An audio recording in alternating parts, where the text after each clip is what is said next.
Bom, então eu tô aqui gravando as respostas da live que a gente fez sobre a Jurema na pandemia, no Ubuntu na quarentena, com mãe Luizinha de Nanã. Então chegou uma pergunta aqui que é se a família toda, se a minha família toda pertence a Jurema. A minha família carnal, não. Tem várias ligações assim espirituais, né? Então tem kardecista, tem católico, mas ninguém na minha família carnal é praticante de religião de matriz africana ou indígena. Aliás, eu morava numa cidade que foi de colonização europeia, quando eu vim pequena para o Rio de Janeiro, né, para o interior do Rio. Então, eu bebezinha cresci num local onde as expressões das culturas afro-brasileiras não eram difundidas nem um pouco. A gente cantava um hino alemão da Suíça na escola, tá? Então, deixa eu ver aqui a outra pergunta. Inclusive, até hoje, né, isso marca foi um processo muito difícil, a questão familiar, por eu não ter esse contato, por eu não ter, assim, uma experiência, né, de desmistificar essa coisa de que quem se envolve com essas tradições é uma coisa negativa, uma coisa ruim. Isso também era muito forte na minha cidade. Acabava acontecendo na minha família, assim, algumas coisas, né, porque tinham médios na minha família que não se desenvolveram, que não cuidaram, né, inclusive minha própria mãe carnal. Então, eu tive experiências bastante, né, podemos dizer até assustadoras, né, em relação a isso. Mas tudo superado com a vivência da Jurema Sagrada. Bem, a outra pergunta é o que a gente acha da pandemia, né? Foi uma pergunta que foi feita na live. Se ela já acabou. Então, para mim, assim, a minha visão pessoal é que a pandemia não acabou, né? Tá ainda nesse processo de estudo, de testagem de vacina, de pesquisa. Então, assim, não só como jurimeira, como alguém que tenha uma vivência com a espiritualidade, né, muito íntima nesse lugar de cuidar da espiritualidade de outras pessoas e da minha própria, mas como também uma profissional da área de saúde, eu sou psicóloga, né, e tenho um trabalho junto à Fundação Oswaldo Cruz, então é um momento em que a gente deve manter todos os cuidados de saúde, o máximo possível, ainda de um isolamento para quem for possível, né, essa a orientação, né, e a gente manter todos os cuidados de higienização das mãos, das coisas da rua, das coisas de alta circulação, tá? A pergunta que veio junto com essa é por que, deixa eu conferir aqui, por que as pessoas ainda não entenderam que precisam viver o Ubuntu, né? Que é essa irmandade, essa unidade. É muito interessante essa questão porque eu acho que essa pandemia e algumas questões coletivas que a gente vai estar vivendo aí esse ano, próximo ano, vem chamando a gente para essa filosofia Ubuntu, para essa irmandade, para essa unidade, sabe? Que é um valor, né? A nossa congregação, né, posso dizer, a gente conseguir superar a heresia da separatividade, de que, por exemplo, nessa questão, o mesmo ar que todos nós respiramos, todos nós precisamos, seres humanos, de água limpa, do ar, da floresta, da natureza, né? Todos nós somos partes de uma coisa só. E quando acontecem esses fenômenos, né, de doenças ou de catástrofes naturais, enfim, que mexem com a nossa coletividade, é um chamamento para a gente aprender a resgatar esse lugar de, de unicidade, né? A gente pensar e vivenciar e focar nossa energia, nosso tempo em questões coletivas, né? Em nos dedicarmos ao bem comum, que é bom para os meus filhos, será bom para os filhos de outras pessoas, né? Qual a minha contribuição, qual o meu aprendizado, que valores eu posso compartilhar com as pessoas, né? E Ubuntu é difícil porque a gente vive há muitos anos nessa perspectiva individualista da competição, né, em que os valores foram invertidos, né, de mentiras, de interesses e manipulações né, os nossos exemplos são assim, né, de práticas de pessoas, então pessoas que falam coisas e fazem outras, e são ensinamentos muito difíceis, né? A gente não tem uma educação em que a gente aprenda princípios espirituais de respeito, união, gratidão, abundância. A gente não tem uma educação financeira que nos possibilite a todos nós vislumbrarmos formas de equilibrar desenvolvimento financeiro social com questões sustentáveis, com questões de que a vida seja preservada e mantida, né, em que não seja tudo pelo dinheiro né, então a gente não tem um histórico, né, de nos irmanarmos, né, de pensarmos coletivamente, de agirmos coletivamente, com soluções propositivas, né, enfim. Então, assim, é bem difícil para as pessoas vivenciarem um Ubuntu, né, mesmo diante de questões que estão forçando a gente a colocar em prática, né, ensinamentos que muitos de nós conseguem acessar, né, saber até o que é Ubuntu, né, e passar para a prática, né, como um mantra, né, a gente ficar repetindo, né, que aprendizados eu tenho que ter, que pessoa melhor eu posso ser para mim mesmo, e aí eu vou ser para o outro, né, não confundir esses valores com egoísmo, com individualismo. Então, assim, uma educação sensível, uma educação que contemple espiritualidade, que contemple valores, né, mais coletivos, voltados ao bem comum, elas foram retiradas do nosso processo de formação enquanto sociedade, e agora ainda mais, né? Porque a gente vai estar assistindo aí a retirada de filosofia, sociologia, artes na formação das nossas crianças, dos nossos adolescentes, né?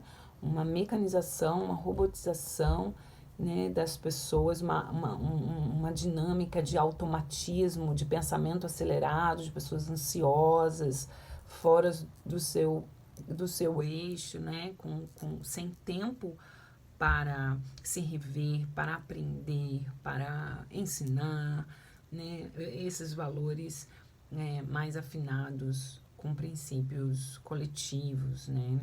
Então, assim, coisas como essa que a gente está vivenciando na pandemia nos forçam sim, as pessoas a olharem e a buscarem, né, essas formas de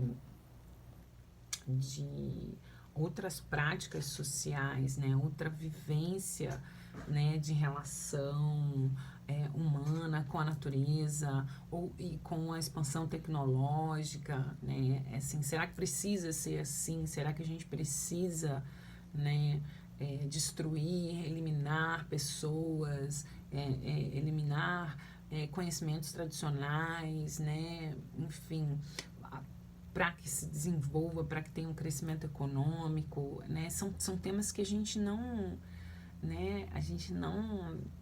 não foi formado, a gente não teve uma formação, né? E aí descarregam muitas informações pra gente agora pela internet, né? A gente vai recebendo informações aqui e ali. E a gente não tem esse tempo de maturação de ideias, de informações, a gente não tem o tempo da formação, né? Porque ter acesso à informação é uma coisa, né? Ter um tempo de formação, de maturação, de elaboração e de prática é uma outra coisa. Então, é um momento que a gente está realmente sendo convocado aí a repensar, né? E a trazer esse chamamento, né? Esse chamamento Ubuntu de unicidade, né? E essa experiência que estamos passando coletivamente pode ser uma grande chance, né, da gente começar a realizar isso. Então, para a pessoa que fez a pergunta, eu não sei quem é, porque o Marcos que estava mediando a nossa live me passou para que eu pudesse responder com calma, né, com um áudio de melhor qualidade para vocês, essa questão. Então, assim, uma sugestão que eu posso partilhar, né, e que tem ajudado muito as pessoas com as quais eu tenho algumas vinculações, né, é que a gente comece a fazer esse trabalho conosco, né, fazer essa prática da filosofia Ubuntu, fazer a prática, né, da gente se conhecer, da gente tirar um pouco o foco do outro, né, dessa dinâmica do internauta, né, que pode se afundar nesse monte de informação do que as outras pessoas estão fazendo, para a gente começar a convocar nossas forças internas. O que eu tenho que aprender, qual é o meu melhor, como eu posso contribuir, como eu posso me doar, como eu posso receber o melhor de mim, como eu posso me desenvolver melhor, né? Como eu posso viver melhor diante de tudo que está acontecendo à minha volta, né? E aí seguir, usar as redes, usar todo esse nosso processo de comunicação que está sendo dessa forma, para a gente navegar e não naufragar, né? E não se afundar nessa enxurrada de informações, né? A gente tomar o controle, né? O domínio de si, voltar para si, né? Porque quando a gente fica olhando muito para fora, né? O que o outro está fazendo? Por que as pessoas em geral não conseguem? Mas será que a gente está conseguindo fazer essa prática? Será que a gente, nós, com o nosso, né? Com aquilo que a gente pode abranger, né? A gente está conseguindo realizar, fazer, né? Essa prática de unicidade, né? Primeiro conosco mesmo, né? E para a gente poder ofertar para os outros, né? Então, a gente precisa estar muito firme no nosso propósito, na nossa disposição de nos conhecermos, nos melhorarmos, né? E agirmos de acordo com aquilo que a gente fala, pensa, sente, né? Então, esse desafio é a gente cuidar, né, da gente primeiramente e aí ofertando, tá? A próxima questão que me foi passada, peraí, deixa eu ver aqui. Tá. Teve uma questão, uma pergunta aqui que é: a forma como você traduz a Jurema é a mesma forma que a Umbanda expressa? Então, olha só. Várias coisas nessa questão. A minha vivência na Jurema, ela é muito pessoal, né? Acho que a vivência espiritual, a espiritualidade em geral, né? Se é que eu posso arriscar isso, falar de uma forma generalizada de espiritualidade, mas ela nos convoca a uma experiência muito singular, né? A nossa alma ela é muito singular, nós somos especiais, únicos, insubstituíveis, né? E a espiritualidade é uma das coisas que mais nos ensina isso, né? Que o tempo divino do seu aprendizado não é o tempo do seu ego, daquilo que você quer, que o que acontece com uma outra pessoa né? O que ela sente, vivencia, aprende, não é igual a você, ou do fulano, do ciclano. Então, já tem esse contexto. Então, a minha visão de Jurema é uma visão da minha história com a Jurema, é uma história muito pessoal, né? E eu acredito que cada um que tenha passado por uma iniciação, passado por um processo, tido um chamamento sacerdotal, cada um teve uma história e tem uma forma específica de olhar e narrar e partilhar essa história, tá? Então, assim, já é diferente entre os próprios juremeiros a forma como eles vivenciam a Jurema, como eles falam sobre Jurema, como eles sentem, né, esse chamamento e essa ligação, né, com essa tradição, tá? Mas como eu expliquei lá no comecinho da live, a Jurema Sagrada, né, a tradição da Jurema, ela é uma tradição xamânica que vem da pagelância dos índios. Então, nem se imaginava o nascimento da Umbanda. A Jurema Sagrada, ela é muitíssimo anterior a qualquer outra expressão espiritual, religiosa no solo brasileiro, tá? Muito depois aparece a Umbanda. E a Umbanda, pelo que eu não sou umbandista, né? Daí talvez seria legal trazer um umbandista, tem até uma sugestão de um sacerdote que fez até um livro sobre a Jurema, a cabocla, essa ligação com as matas, essa questão da cabocla Jurema, filha de Tupinambá. Então, assim, é uma outra coisa que a Umbanda, é uma outra pegada da Umbanda, né, com a Jurema. A Jurema da Umbanda é a cabocla Jurema. A Jurema, na minha tradição, é um ritual sagrado que tem a sua matriz indígena, né, e xamânica, na pagelança, no toré, nos povos originários indígenas do Nordeste, tá? E aí a Umbanda, ela é um processo bem mais recente, pelo que eu já conversei, né, com os sacerdotes de Umbanda, nasce no Sudeste, no Rio de Janeiro, Niterói, na minha cidade. Bom, isso aí é o que a gente sabe até agora. Pode ser que cada vez, né, no campo da religiosidade, da espiritualidade, cada vez vai chegando muita informação e as coisas vão sendo cada vez mais esclarecidas pra gente, porque, né, muitos desses saberes tiveram que ficar, assim, escondidos, né, não falávamos sobre isso, né. Então, agora a gente está tendo essas oportunidades de podermos dialogar sobre essas tradições. Então, assim, é um pouco essa a diferença. Então, quando um umbandista fala de Jurema, ele está falando da cabocla, tá? E quando um juremeiro fala de Jurema, normalmente ele vai estar falando dessa tradição. É a nossa tradição, a nossa forma na nossa prática espiritual, o nosso ritual, a nossa liturgia com a árvore da Jurema Sagrada, que é a matriz do nosso trabalho.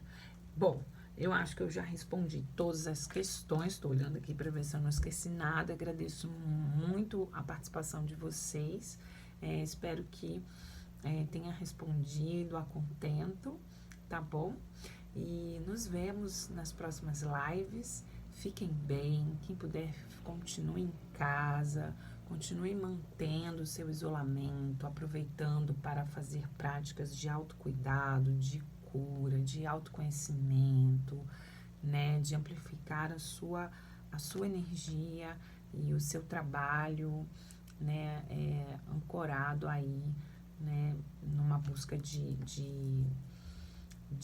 novas formas de nos relacionarmos, de termos saúde, né, de cuidarmos das nossas vidas. Fiquem bem, muito grata, até a próxima.